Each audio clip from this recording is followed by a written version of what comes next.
Hello, it's good afternoon, and children, first of all, congratulations, because all of you have got promoted to class 9 from those of you are there who have got promoted from class 9 to class 10. So happy class 10. And I know that you are a bit of bored because of this COVID-19, but I suppose this is the best time for you to utilize, because if you utilize this time, your results will be sky reaching, and you will be happy. Obviously you will be happy, that will be your achievement, and we will also be a part of your happiness. So with that keeping in mind, we will start with the first chapter of your syllabus. And as you know that I am Nasrin Miss, and as I've taught civics, that is democratic politics, for you in class 9, that was democratic politics part 1, and this is democratic politics part 2 for class 10. So far I've told you class 9, and this time I am enrolling you in my class to you all as class 10. So welcome to class 10, children, and the topic which I am going to share here is actually power sharing. So from this particular topic, power sharing, you can understand that we are talking of something which is actually related to a particular word,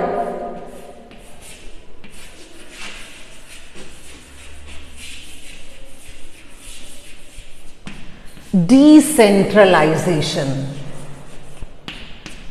What is decentralization, or what is power sharing? Which means that all the powers should not be fixed at a particular point. It should be distributed amongst or within various units, so that needs of various sections of the people can be easily fulfilled. And the most important reason is that if all the powers are in the hands of a single person or a single authority, what happens, there is always a tendency of misusing or abusing power. That is, using power not for the betterment of the people of the country, but for the betterment of their own selfish interests. So in this particular chapter, we are going to talk about how decentralization, or how powers have been shared in different parts of the country.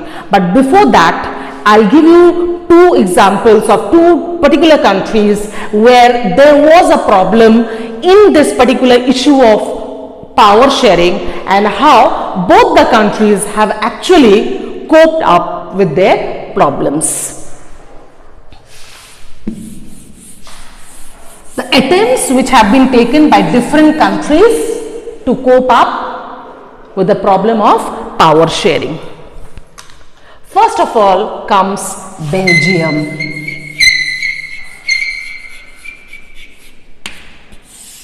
Have you heard about the name of this particular country? Belgium? Yes. What is the capital city of Belgium? Brussels. We'll talk about that.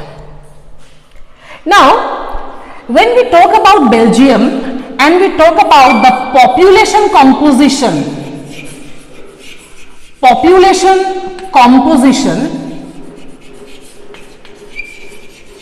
of Belgium,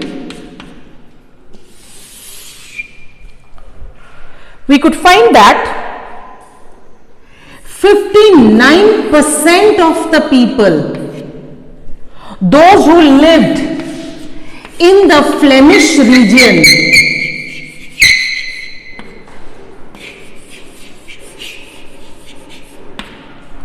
they spoke Dutch language, whereas 40% of the population who lived in Wallonia, they spoke French, and the rest 1% they spoke German. So this was the population composition or the ethnic composition of the people in Belgium, where majority of the people who lived in the Flemish region, they spoke the Dutch language, whereas 40% of the people who lived in Wallonia, they used to speak French, whereas the rest 1%, they used to speak German. You can take them as a note if you want.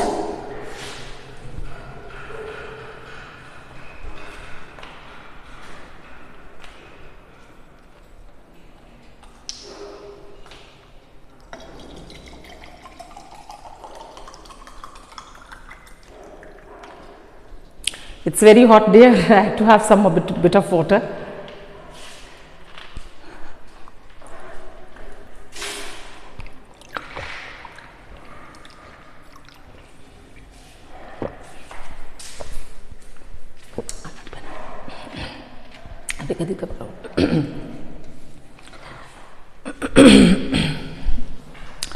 So once again, this is the population composition of Belgium, where majority of the people who lived in the Flemish region, they used to speak Dutch. 40% of the people who lived in Wallonia, they used to speak French, and the rest 1% they used to speak German. Whereas if you go to the capital city of Brussels,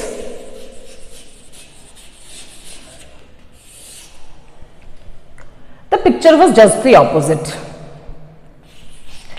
80% of the people, they used to speak French, whereas the rest 20, they used to speak Dutch. So you can find that two different scenarios in two different places of the same country. In one place, the Dutch were in a majority, whereas in another place, the French were in a majority. So there was a great problem, a huge issue. So what will be the solution for this problem? Because two major groups, that is the Dutch speaking people and the French speaking people, they were coming into conflict, because in one place they were in majority, whereas in another place the French were in a majority. But you see how this problem was solved.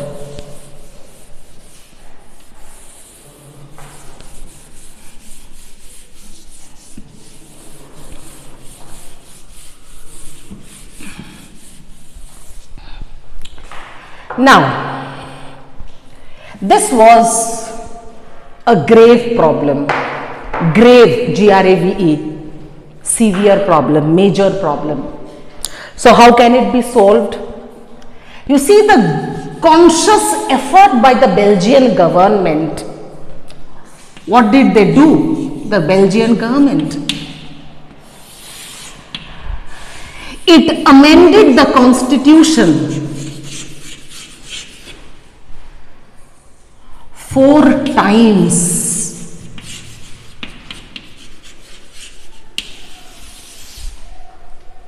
It amended the constitution 4 times. Why?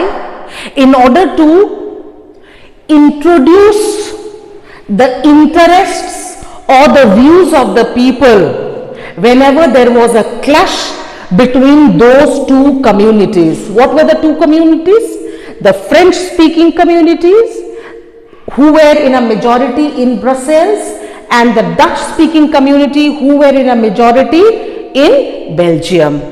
And so after amending the constitution for 4 times, it made a new Belgian constitution.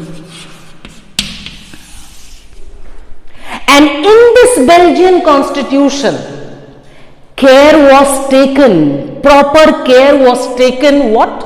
that to include people from both the communities, that is the French speaking community as well as the Dutch speaking community, to the Belgian legislature at the center, as well as the legislative assemblies at the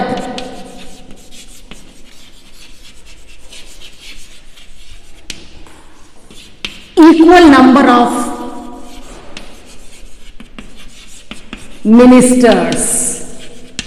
Equal number of ministers were taken both at the central level as well as the state level, that is the legislative bodies. Equal number of members. It was not that the French were lesser or the Dutch were in a greater number. It was not that. Equal number of members were taken so that there would be no confrontation between the two communities. Equal number of members were taken and a third government or a community government was created, and in that also, whenever this third government was formed, it was formed either completely by the French speaking community or completely by the Dutch speaking community. From here, from this example, we can understand that the Belgian government has taken up a very, very conscious and very sensitive and very, very, very careful attempt.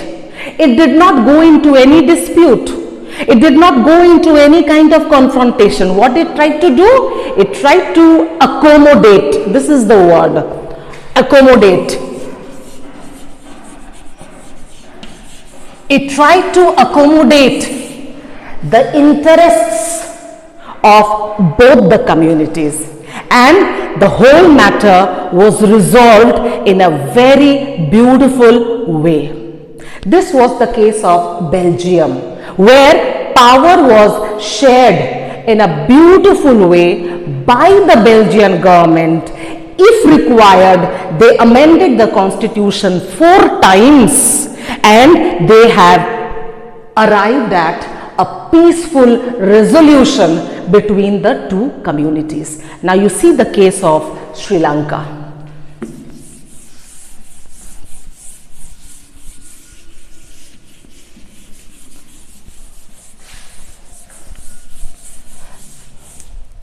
Another country. These are the two examples to make you understand that why power sharing is so important. Even India has power sharing. So in Sri Lanka, you know, there are two groups.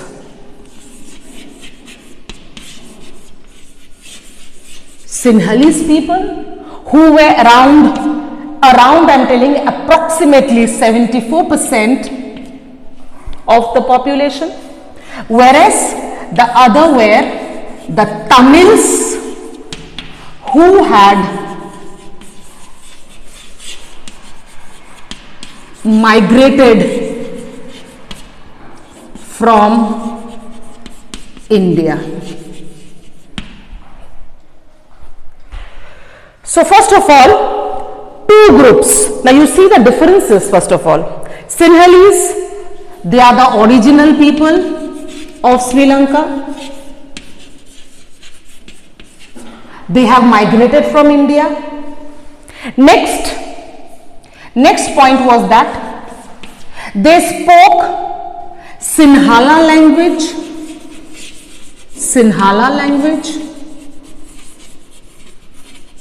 whereas here the people used to speak Tamil. Tamil was the language. Whereas, third point, the Sinhalese were mainly Buddhist. Whereas, majority of them were either Hindus or Muslims or Christians, and some other groups were also there who were known as Burghers, the Parsis and the Vedas. You don't need them, I'm just mentioning them. But the major division was between the Sinhalese and the Tamils. The Sinhalese were actually Buddhist, speaking Sinhala language. They were the original people of Sri Lanka, whereas the Tamilians who had migrated from India, and you know why they have migrated from India? I'm just giving you for you to be, for a better understanding, they have mainly migrated in search of employment. Employment for what? Plantation workers. Plantation workers. Plantation means working in farms, big estates. You know, Sri Lanka is very well known for its coffee production. So they have all migrated from Tamil Nadu, that is southern part of India, to Sri Lanka. So they have started living in Sri Lanka, they have started working there, and now started the clash between the two communities. The Sinhalese, those who spoke Sinhala, the Tamils, who actually spoke the Tamil language. These were Buddhist people. They were mainly Hindus, followed by Muslims, Christians, and the rest were either Burghers, Parsis or Vedas. Now, up till this it was okay, but what was the problem? The problem arose when the Sri Lankan government, it made a proposal to make Sinhala as the national language of Sri Lanka.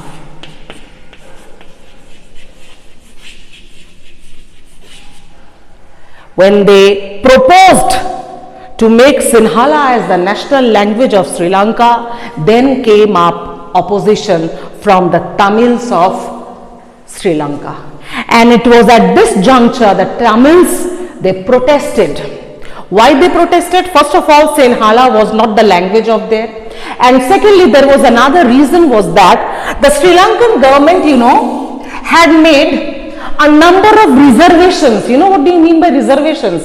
That means fixed quota in jobs, education for the Sinhalese people, whereas the Tamils were not given that.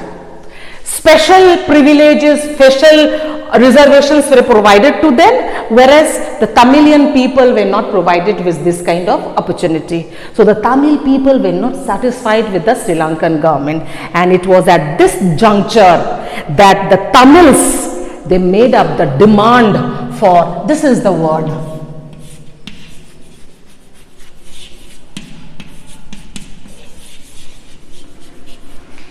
Tamil Eelam. Please pay attention to this word. Tamil Eelam means a separate state for the Tamils in Sri Lanka. This was the demand which was made by them, that when the Sri Lankan government is not paying respect to our demands, we don't want to be a part of the Sri Lankan government, we don't want to be a part of Sri Lanka, and they raised up, please do remember this word, often it comes as a short question also, that what does this word mean then? They came up with the demand of Tamil Eelam. Eelam means a separate state for the Tamils of Sri Lanka.